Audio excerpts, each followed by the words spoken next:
Vês-me, Senhor, e conheces-me bem.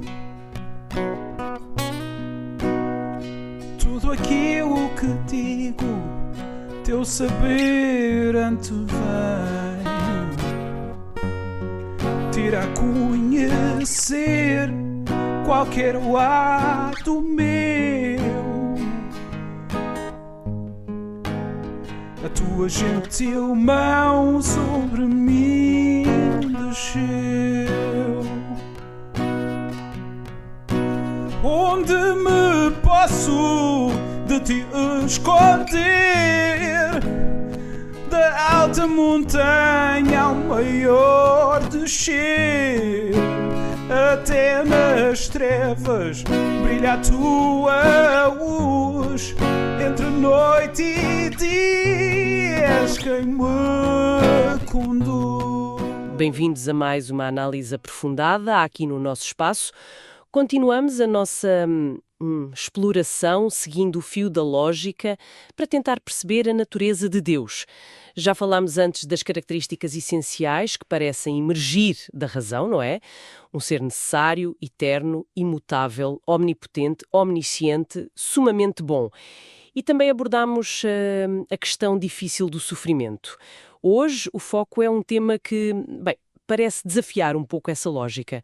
Os milagres, a intervenção divina. Como é que um Deus com aquelas características, sobretudo a imutabilidade, interage com o nosso mundo? Um mundo que está sempre a mudar. As fontes que temos connosco hoje mergulham precisamente nisso. Exatamente. E levantam questões cruciais. Como é que conciliamos um Deus imutável com intervenções no tempo? Com narrativas que falam de ira, arrependimento? Será que isso não contradiz a ideia de imutabilidade? E outra pergunta que surge muito e que as fontes também tocam: se houve milagres tão óbvios no passado, por que é que hoje não os vemos assim? Qual a relação disto com o nosso livre-arbítrio? É isso. E como pode um Deus imutável sequer expressar-se ou relacionar-se com o tempo? Será que as descrições que temos são só antropomorfismos? Formas de tentar apontar para algo que nos ultrapassa? É um território fascinante, sem dúvida, e complexo. Então vamos começar por aí. Por essa tensão que parece estar no centro de muitas fontes. O Deus imutável versus as ações e até sentimentos no tempo. As fontes destacam logo esta dificuldade. A lógica parece apontar para um fundamento último que tem de ser constante, perfeito, imutável. Senão dependeria de outra coisa para mudar, certo? Certo. Mas depois as narrativas religiosas Antigo e Novo Testamento estão cheias de histórias onde Deus parece, intervir diretamente. Responde a orações, faz alianças que depois mudam ou se cumprem de outra forma e até expressa o que nós chamamos emoções. Ira, arrependimento antes do dilúvio, alegria. Algumas notas que recebemos insistem nisto. Como é que um ser imutável muda de ideias ou é afetado pelo mundo? Olha, isso é fascinante. E as fontes exploram isto de vários ângulos. O ponto-chave parece ser a necessidade de distinguir entre a natureza essencial de Deus, aquilo que Ele é em si mesmo, eternamente, e a forma como Ele se relaciona com o tempo. E claro, como nós, com a nossa linguagem limitada, percebemos e descrevemos isso. As descrições de emoções, por exemplo, são muitas vezes vistas, mesmo dentro das tradições teológicas, como disse há pouco, antropomorfismos. Ou seja, atribuir características humanas a Deus para o conseguirmos entender minimamente, como se fosse a única forma. Precisamente. São as nossas ferramentas, as nossas palavras humanas a tentar descrever ou apontar para uma realidade divina que, na sua essência, nos transcende o nosso vocabulário, as nossas categorias, incluindo as emoções como nós as sentimos. Certo. Não quer dizer que Deus sinta ira ou arrependimento como nós, de forma reativa, volátil. Pode ser uma forma de expressar a sua eterna e imutável desaprovação do mal, por exemplo, ou a sua constante oferta de perdão perante o arrependimento humano.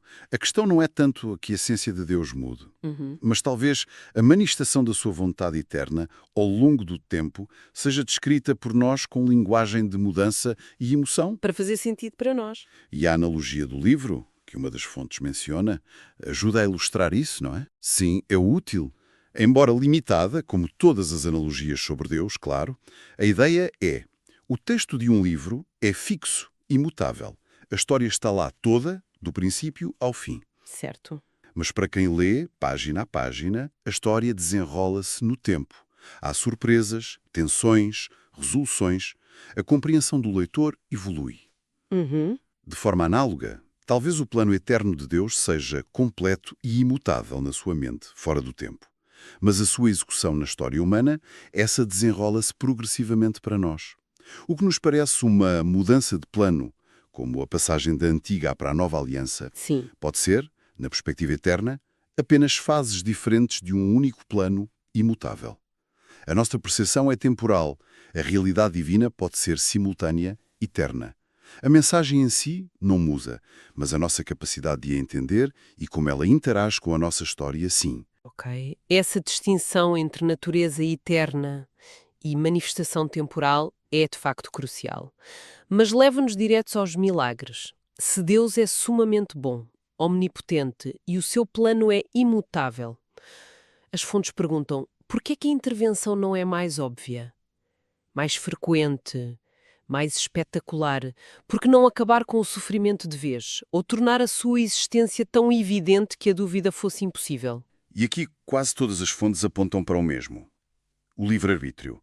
Parece ser um valor central na forma como Deus estruturou a realidade e a nossa relação com Ele. Uhum. Se Deus interviesse de forma tão avassaladora, tão irrefutável, que acreditar fosse a única opção lógica ou psicológica, quando ficava a liberdade de escolher amar, confiar, seguir a Deus. Seria uma relação forçada. Exato.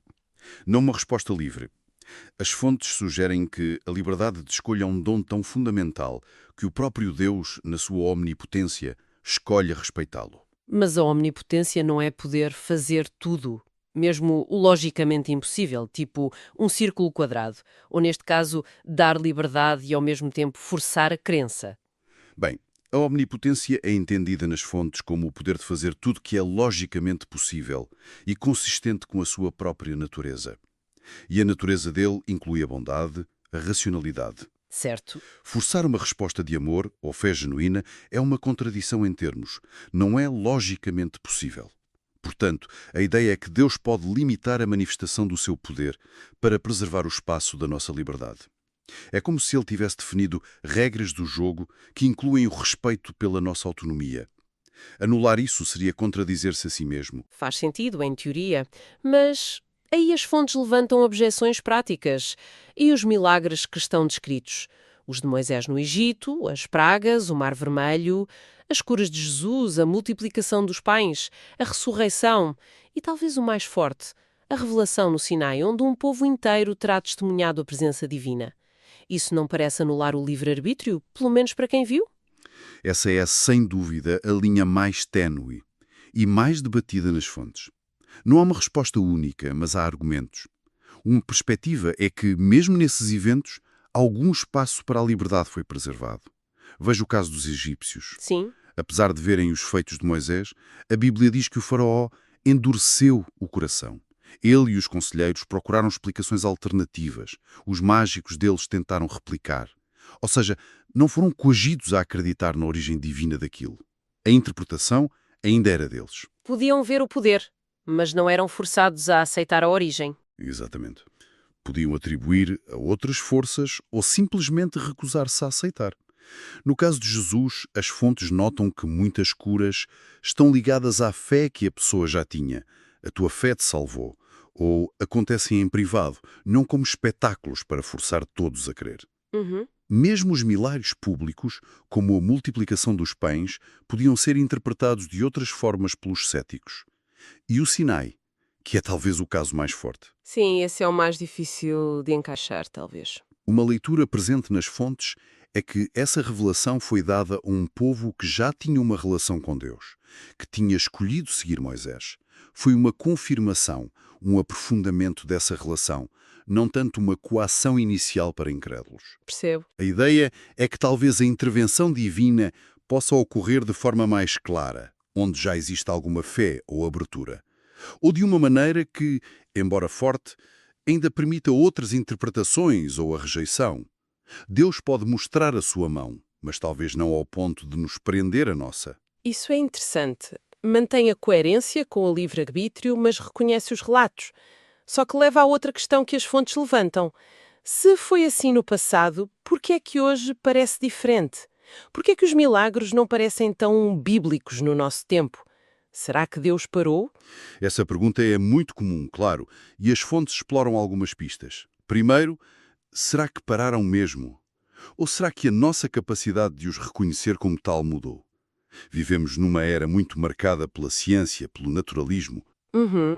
Temos explicações científicas para muita coisa que antes seria mistério. Exato. A fasquia para aceitar algo como milagre, para além de dúvida razoável, hoje é imensamente mais alta. Um evento extraordinário hoje, uma cura inesperada, uma coincidência incrível, seria logo analisado cientificamente, estatisticamente, à procura de explicações naturais, mesmo que desconhecidas. Exatamente. A presunção padrão é quase sempre a explicação natural. O espaço para o inexplicável, que possa ser visto como intervenção divina direta, encolheu na percepção cultural dominante. Portanto, mesmo que ocorressem milagres com a mesma frequência, talvez fossem menos reconhecidos como tal. A nossa lente mudou. E depois, claro, voltamos ao livre-arbítrio, mas agora no contexto atual. Se milagres absolutamente inegáveis, que desafiassem as leis da física, verificáveis cientificamente, começassem a acontecer regularmente hoje, Sim. o impacto na liberdade de escolha seria, paradoxalmente, talvez mais devastador do que antigamente. Com a nossa informação global, a validação científica, isso poderia de facto forçar a crença de uma forma que minaria a escolha livre. Seria quase como uma prova matemática de Deus, tornando a fé não uma questão de confiança, mas de assentimento intelectual forçado. Então, a própria ausência percebida de milagres espetaculares hoje poderia ser vista como uma forma de Deus preservar a nossa liberdade na era moderna. Quase como uma descrição divina. É uma possibilidade que as fontes consideram. Mas há outra dimensão, ligada à fé pessoal, que o foco desta exploração também menciona. Algumas fontes sugerem uma dinâmica relacional. Como assim? Talvez a percepção, ou mesmo a ocorrência de intervenções divinas, esteja ligada à nossa própria abertura e fé. Não como magia, mas como parte da relação. A ideia de que um sim inicial, mesmo hesitante, uma disposição para procurar além do empírico, possa abrir os nossos olhos para pequenos sinais. Para as formas mais subtis como Deus pode agir. Exatamente. E que essa percepção dos pequenos sinais possa fortalecer a fé, criando um ciclo. A fé inicial permite ver mais, e ver mais fortalece a fé. Talvez até ao ponto em que alguém possa testemunhar algo que reconhece como um grande milagre na sua vida. Não porque Deus só ajude quem acredita, mas porque a crença pode ser a chave que abre a porta da percepção para reconhecer a sua ação, que de outra forma seria vista como coincidência ou fenómeno natural. É quase como sintonizar uma rádio. É preciso ter o receptor ligado na frequência certa. Isso coloca alguma responsabilidade do nosso lado nessa dinâmica. Sem dúvida. E isto liga-nos de volta à imutabilidade. Se Deus interage, responde à fé, age no tempo. Como é que isto há de certo com um ser imutável fora do tempo? As fontes voltam a este ponto. Agir, sentir, responder não implicam mudança. Como pode um Deus imutável ter uma relação dinâmica? Penso que a chave, mais uma vez, é reconhecer os limites da nossa linguagem e da nossa concepção de agir e sentir, que são moldadas pela nossa experiência temporal mutável. Quando pensamos em agir, pensamos numa sequência. Antes, durante, depois. Quando pensamos em sentir, pensamos numa reação a um estímulo, algo que muda o nosso estado. Certo. Mas como seria agir e sentir para um ser que existe num eterno presente, que vê todo o tempo de uma só vez? É difícil sequer de imaginar. Interação com um evento no tempo pode ser parte dessa única ação eterna. Da mesma forma, o seu sentir a ira contra o pecado, o amor pela criação, pode não ser uma emoção passageira que o altera, mas sim uma avaliação eterna, imutável, racional da natureza desses eventos, vista da sua perspectiva atemporal. A sua antipatia por um ato cruel não começa quando o ato ocorre, é eterna. Portanto, a mudança está mais na nossa experiência e na nossa linguagem limitada, não em Deus.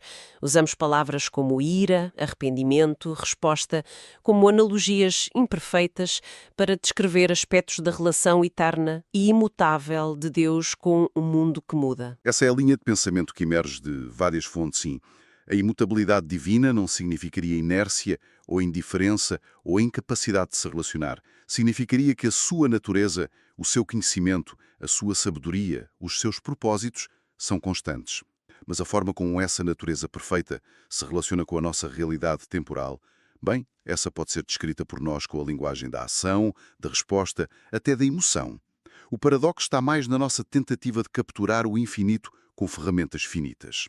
Exploramos hoje um terreno, bastante denso. Percorremos as fontes sobre estas ligações complexas entre um Deus que a lógica sugere ser imutável, eterno, e as narrativas de milagres, intervenção, até emoção divina no tempo. Vimos como as limitações da nossa linguagem e, muito importante, o respeito de Deus pelo nosso livre-arbítrio surgem como chaves para tentar entender estas aparentes contradições. Sem dúvida. O que ressalta das fontes é este diálogo constante, quase uma tensão, entre a exigência filosófica de um fundamento último estável, imutável, à rocha, e, por outro lado, a experiência humana, as tradições, as narrativas que falam de um Deus que se envolve, que age, que se revela na história. A tensão entre prova e fé, entre razão pura e experiência ou revelação continua a ser um ponto central. E talvez a reflexão final que estas fontes nos deixam seja sobre isso mesmo. Se uma intervenção divina constantemente clara e inegável pudesse comprometer a nossa resposta livre, então a aparente descrição divina, a ausência percebida de milagres óbvios hoje, poderia não ser indiferença, mas sim uma manifestação subtil do respeito de Deus pela nossa liberdade. Um convite para o procurarmos para além do evidente, na fé, na razão, talvez nos tais pequenos sinais que exigem abertura para serem vistos. É uma ideia forte para continuar a pensar. Exato. Na nossa próxima análise vamos mudar um pouco o ângulo, mas continuar a explorar temas profundos que emergem destas reflexões. A relação entre as nossas crenças, sejam elas baseadas na fé, na razão ou numa mistura, e a construção da nossa própria identidade. Como aquilo em que acreditamos ou não acreditamos nos molda. Esperamos por si.